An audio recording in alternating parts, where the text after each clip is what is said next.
For centuries, the very name Rome echoed with invincibility.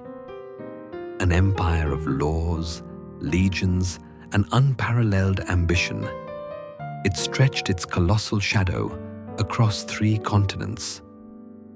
But history tells us a different story, a tale of decline, division, and ultimate collapse in the West. The year 476 CE often marks its symbolic end.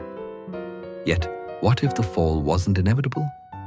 What if, at a critical juncture, the scales tipped not towards decline, but towards an enduring, resilient future? Tonight we step into the Chrono-Paradox Lab to ask, what if Rome never fell? For this dark timeline to unfold, a series of critical events must diverge from our reality. Imagine the Battle of Britain rather than a defiant stand, sees the Royal Air Force overwhelmed, perhaps due to a breakthrough in German radar jamming or a decisive loss of airfields. The skies cleared. Operation Sea Lion, the invasion of Britain, becomes feasible. The fall of Britain would shatter Allied morale and deprive the United States of its crucial staging ground. Concurrently, on the Eastern Front, imagine Operation Barbarossa, the invasion of the Soviet Union, achieving its lightning-fast objectives.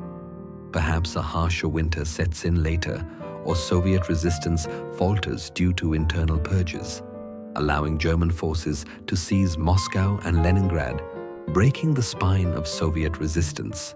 With these 2 colossal victories, Britain subdued and the Soviet Union crumbling, the United States, isolated and facing an insurmountable European fortress, might be forced into a grim neutrality or focus solely on a Pacific war against Japan.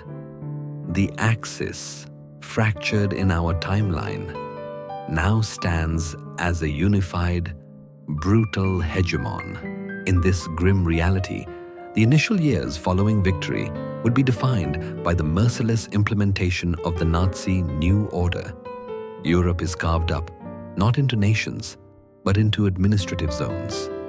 Western European nations, deemed Aryan, would be subservient states, their industries fully integrated into the German war machine. Eastern Europe, Slavic lands, would face a far more horrific fate. The infamous General Plan Ost, the Nazi master plan for the East, would be fully realized. The systematic extermination and expulsion of tens of millions, replaced by German colonists. Cities would be razed, forests cleared, and the vast agricultural lands exploited for the empire. The Holocaust, a nightmare beyond comprehension in our timeline, would intensify, extending its reach across the conquered territories, driven by an unchecked, fanatical ideology. Education, culture, and media would be entirely re-engineered to propagate Nazi ideology. Racial purity, extreme nationalism, and absolute obedience to the Führer. Any dissent, any flicker of independent thought would be crushed with unprecedented brutality, enforced by an expanded Gestapo and SS. With Europe and much of Russia under its heel, the Third Reich would turn its gaze outwards. Japan, a nominal ally, would likely find itself increasingly subservient, operating under the shadow of a truly global German power. Africa, the Middle East, even parts of South America would become new colonial targets, their resources relentlessly plundered to fuel an insatiable imperial machine. The United States, having avoided direct conflict, would exist as a besieged democratic island.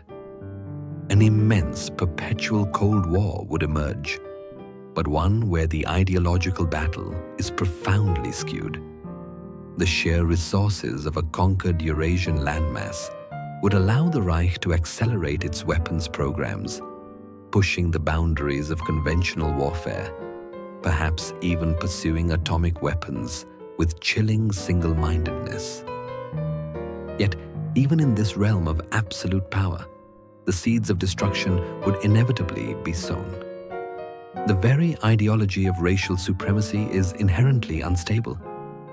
How would a master race maintain unity without an external enemy?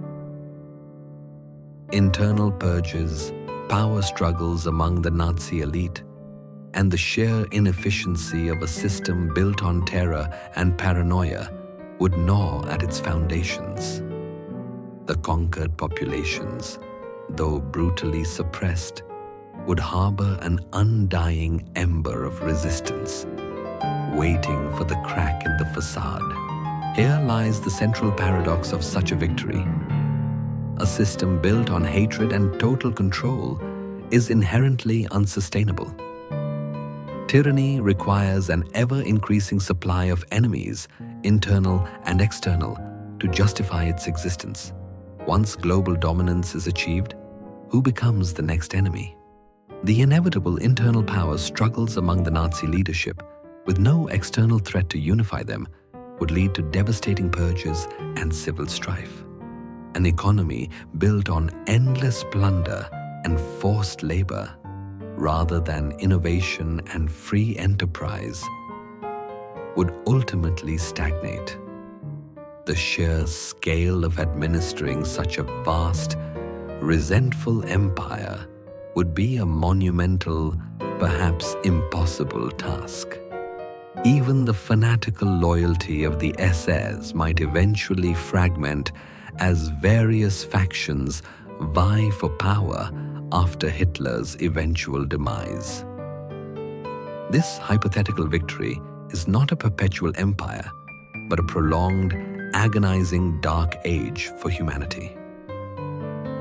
Its internal contradictions, its utter lack of human compassion, and its reliance on terror would guarantee its eventual unraveling, whether by internal implosion, a new global resistance movement, or the very weight of its own unspeakable evil. Exploring such a grim alternate history is not about morbid fascination. It's about understanding the profound fragility of freedom, the catastrophic consequences of unchecked ideology, and the subtle, often overlooked pivot points that saved our world from an unimaginable shadow.